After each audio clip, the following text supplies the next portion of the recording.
హైదరాబాద్ లో పిల్లలను అమ్ముతున్న ముఠా గుట్టురట్టయితే రాచకొండ కమిషనరేట్ పరిధిలో పిల్లల్ని విక్రయిస్తున్న ముఠాను అరెస్టు చేశారు. పేద పిల్లలే టార్గెట్ గా ముఠా కార్యకలాపాలను నిర్వహిస్తుంది. పేద పిల్లలను అపహరించి ఇతర రాష్ట్రాల్లో అమ్ముతున్నారు. ఈ క్రమంలో 16 మంది చిన్నారులను పోలీసులు రక్షించారు.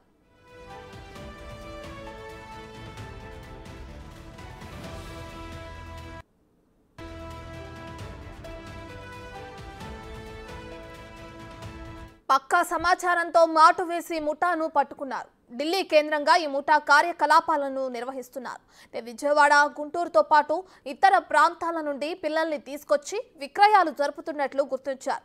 గత వారం పీర్జాదిగూడలో చిన్నారిని విక్రయిస్తుండగా పోలీసులు పట్టుకున్నారు. ఈ కేసు ఆధారంగా దర్యాప్తు చేసి ముఠాను అరెస్టు చేశారు.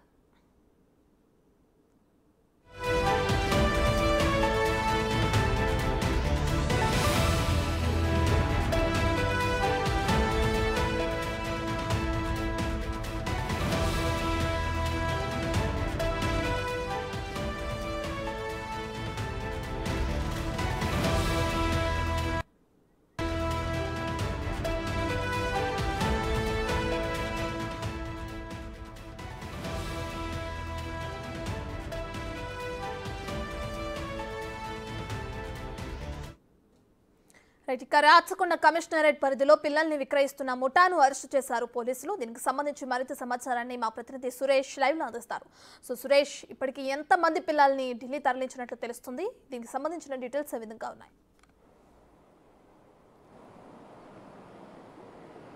పిల్లలు లేని వారికి పసిపిల్లలను విక్రయిస్తున్న ముఠాని రాచకొండ పోలీసులు పట్టుకోవడం జరిగింది. మేడిపల్లి పోలీస్ స్టేషన్ పరిధిలో ఈ ముఠాకు సంబంధించిన ఒకరిని అదుపులోకి తీసుకొని విచారించగా ఈ తీగ మొత్తం కదిలింది. దీంట్లో 16 మంది పిల్లలని రెస్క్యూ చేసి వారందరినీ కూడా ప్రస్తుతం పోలీసులు అదుపులోకి తీసుకోవడం జరిగింది. ముఠాకి సంబంధించి 6గురిని అరెస్ట్ చేసినట్టు తెలుస్తుంది. మరికొద్ది సేపట్లోనే రాచకొండ కమిషనర్ తరుణ్ జోషి మీడియా సమావేశం ఏర్పాటు చేసి ఈ రాకెట్కి సంబంధించి పూర్తి వివరాలు కూడా వెల్లడించబోతున్నారు. అయితే వీరు ఎక్కడెక్కడ విక్రయాలు జరిపారు, అంతర్రాష్ట్ర ముఠాకి సంబంధించిన వీరి వెనుకాల ఉన్న ఎవరు, ఇంతవరకు ఎంతమందిని విక్రయించారనే దానిపైన పోలీసులు విచారణ జరుపుతున్నారు. మొత్తం ఇప్పుడు వారి వద్ద నుంచి 16 మంది పిల్లలని రెస్క్యూ చేశారు. కాబట్టి ఈ పిల్లలంతా ఎక్కడి నుండి తీసుకొచ్చారు, ఎవరి ద్వారా వీరంతా కొనుగోలు చేశారనే దానిపైన ప్రస్తుతం దర్యాప్తు కొనసాగుతుంది. దీనికి సంబంధించి ఎవరెవరి తల్లిదండ్రులు ఎంతకి అమ్మారనే దానిపైన కూడా పోలీసులు ఇన్వెస్టిగేషన్ చేశారు. వారిపైన కూడా కేసులు నమోదు చేసి అరెస్ట్ చేసే అవకాశం కనబడుతుంది. అయితే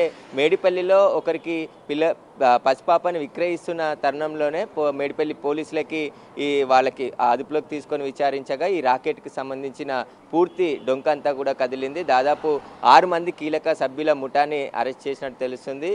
మరికొద్ది సేపట్లోనే 1 గంటలకి మీడియా సమావేశంలో పూర్తి వివరాలు కూడా వెల్లడిస్తామని చెప్తున్నారు. అయితే ముఖ్యంగా ఢిల్లీ, ఇతర రాష్ట్రాలకు ఇక్కడ నుంచి పిల్లలని, తెలంగాణ నుంచి పసిపిల్లలని తీసుకెళ్ళి అక్కడ విక్రయిస్తున్నట్టు గుర్తించారు. కాబట్టి అక్కడ ఇప్పటి వరకు అంటే వారి నుంచి 16 మంది పిల్లలను ఇప్పటికే రెస్క్యూ చేశారు. కాబట్టి మొత్తం ఎంతమందిని అమ్మకం జరిపారు, ఎంతమందిని ఇంకా ఇక్కడ నుండి తీసుకెళ్లారనే దానిపైన కూడా లోతుగా దర్యాప్తు చేస్తున్నారు. ఈ ముఠా వెనుక ఉన్న కీలక సూత్రధారులు ఎవరు, ఎందుకంటే ఇక్కడ తల్లిదండ్రులు ఎవరైతే పిల్లలని కన్న వాళ్ళందరినీ కూడా పిల్లలు ఎక్కువగా ఉన్న వారి దగ్గర నుంచి తీసుకొని వేరే రాష్ట్రాల్లో ఎవరికైతే అవసరం ఉందో వారికి అమ్ముతున్నట్టుగా గుర్తించారు. కాబట్టి ఈ ముఠా ర్యాకెట్లో ఇంకా ఎంతమంది ఉన్నారు, ఎవరెవరి పాత్ర దీంట్లో ఉందనే దానిపైన ప్రస్తుతం ఇంకా ఇన్వెస్టిగేషన్ కొనసాగుతుంది.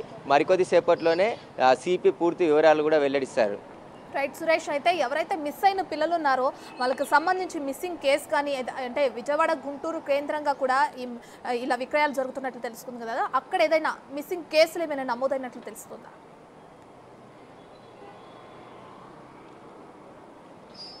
వీరు మిస్సింగ్ కేసులు ప్రస్తుతానికి చెప్పట్లేదు పోలీసులు. దీనికి సంబంధించి తెలుగు రాష్ట్రాలకు సంబంధించిన కొంతమంది ఎవరైతే పేద కుటుంబాలు ఉంటాయో వారి ఆర్థిక పరిస్థితులను ఆసరా చేసుకొని వారికి డబ్బులు ఆశ చూపించేసి వారి దగ్గర నుంచి పసిపిల్లలను తీసుకొని వేరే రాష్ట్రాల్లో అమ్మకాలు జరుపుతున్నట్టు ప్రస్తుతానికి పోలీసులు గుర్తించడం జరిగింది. ఇటు తెలంగాణ మారుమూల జిల్లాలతో పాటు ఇటు ఏపీలోని పలు జిల్లాల్లో కూడా కొంతమంది పిల్లలను తీసుకొచ్చి వీళ్ళు ఢిల్లీలో విక్రయిస్తున్నట్టు పోలీసులు అనుమానిస్తున్నారు. అయితే వీరు ముందుగానే వారితో మాట్లాడుకున్న తర్వాత ఈ పిల్లలందరినీ కూడా తీసుకొచ్చినట్టు తెలుస్తుంది. లేదంటే కొన్ని చిన్నపిల్లలు ఏదైతే హాస్పిటల్లో డెలివరీ అయ్యే హాస్పిటల్ల దగ్గర ఎవరైనా మిస్సింగ్ కేసులు ఉన్నాయనే దానిపైన కూడా పోలీసులు దర్యాప్తు కొనసాగుతుంది. దీనికి సంబంధించి గతంలో కూడా కొన్ని హాస్పిటల్, నీలఫర్ హాస్పిటల్ కావచ్చు, చిన్నపిల్లలు మిస్ అయితే ఖచ్చితంగా పోలీసులు ఎఫ్ఐఆర్ చేసి ఇన్వెస్టిగేషన్ చేస్తుంటారు. కానీ ఇక్కడ మిస్సింగ్ కేసులు అలాంటివి లేవు కాబట్టి వాళ్ళు నేరుగా తల్లిదండ్రుల దగ్గర నుంచి పిల్లలని కొనుగోలు చేసి మిగతా వారికి విక్రయిస్తున్నట్టు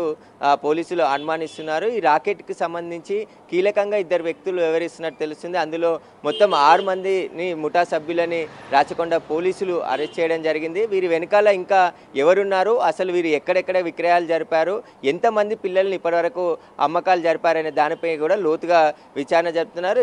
ఇప్పుడు అరెస్ట్ చేసిన వారందరినీ కూడా కోర్టులో హాజరుపరిచి తర్వాత కస్టడీకి తీసుకొని వీరిని విచారిస్తే ఈ రాకెట్కి సంబంధించిన పూర్తి ఆధారాలు బయటకు వచ్చే అవకాశం కనబడుతుంది. మొత్తం ఎక్కడ విక్రయాలు జరిపారనే దానిపై ఇప్పటికే ప్రాథమిక సమాచారాన్ని రాబట్టిన పోలీసులు వీరిని కస్టడీకి తీసుకున్న తర్వాత పూర్తి దర్యాప్తు చేస్తే ఈ రాకెట్కి సంబంధించిన మొత్తం అందరి వ్యవహారం కూడా బయటకు వచ్చే అవకాశం ఉంటుంది. కొంతమంది డాక్టర్లు కూడా ఇందులో ఇన్వాల్వ్ అయినట్టు తెలుస్తుంది కాబట్టి డాక్టర్ల పాత్ర, ఆసుపత్రులకు సంబంధించిన పాత్ర పైన కూడా పోలీసులు ఇన్వెస్టిగేషన్ చేసి వారి పాత్ర ఏమైనా ఉంటే వారిని కూడా ఖచ్చితంగా అరెస్ట్ చేసి రిమాండ్కి తరలించే అవకాశం ఉంటుంది. కానీ ఇలాంటి చిన్నపిల్లలను విక్రయించే ముఠాల పట్ల కఠినంగా వ్యవహరిస్తామని చెప్పేసి కూడా పోలీసులు చెప్తున్నారు. ఎవరైనా ఇలాంటి కార్యక్రమాలకు పాల్పడ్డా సొంత తల్లిదండ్రులైన పిల్లల్ని అమ్మినట్టయితే వారిపైన కూడా క్రిమినల్ కేసులు నమోదు చేసి చట్టపరమైన చర్యలు తీసుకుంటామని చెప్పేసి పోలీసులు చెప్తున్నారు. ఇప్పటికే రెస్క్యూ చేసిన పిల్లలందరినీ కూడా శిశువిహార్కి తరలించి అక్కడ వారికి మెరుగైన వైద్యము, అదేవిధంగా ఆ పిల్లలు ఎవరెవరు అనే దానిపై ఐడెంటిఫై చేసి వాళ్ళ తల్లిదండ్రులకి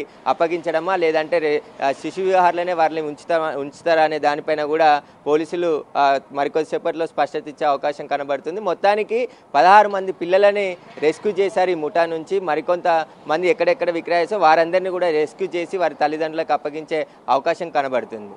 రైట్ సురేష్, అయితే ఎవరైతే ఈ చిన్నారులను విక్రయిస్తున్న ముఠా ఉందో వాళ్ళు అంతర్రాష్ట్ర ముఠాగా కూడా చెప్తున్నారు కదా, దీనికి సంబంధించిన డీటెయిల్స్ ఏమైనా ఉన్నాయా? వాళ్ళు ఏ రాష్ట్రానికి చెందిన వారికి ఏమైనా తెలిసిందా? ప్రస్తుతానికి వారు ఢిల్లీ, ఇతర రాష్ట్రాలకు చెందిన ముఠాగా చెప్తున్నారు. వారితో పాటు హైదరాబాద్లోనే మేడిపల్లిలో కొంతమంది వీరికి సహాయం చేసినట్టు కూడా పోలీసులు గుర్తించారు. కాబట్టి మేడిపల్లి పోలీసులే ఈ స్పెషల్ ఆపరేషన్తో పాటు రాచకొండ కమిషనర్ తరుణ్ జోషి నేతృత్వంలో ఈ ఆపరేషన్ చేసి ఈ ముఠాని పట్టుకున్నారు. ప్రస్తుతం ఇన్వెస్టిగేషన్ చేస్తున్నారు. ఎంతమంది ఈ ముఠాలో పాల్గొన్నారు, ఈ ముఠాకి సంబంధించిన కీలక వ్యక్తి ఎవరు అనే దానిపైన కూడా పోలీసులు విచారణ తర్వాత అన్నీ తెలుస్తాయని చెప్తున్నారు. అయితే ఢిల్లీకి, ఇతర రాష్ట్రాలకు సంబంధించిన వ్యక్తులు కూడా ఉన్నారు కాబట్టి ప్రస్తుతం ఇన్వెస్టిగేషన్ కొనసాగుతుంది. పూర్తి వివరాలు 1 గంటలకి మీడియా ముందు తరుణ్ జోషి వెల్లడించే అవకాశం కనబడుతుంది. Right, thank you Suresh.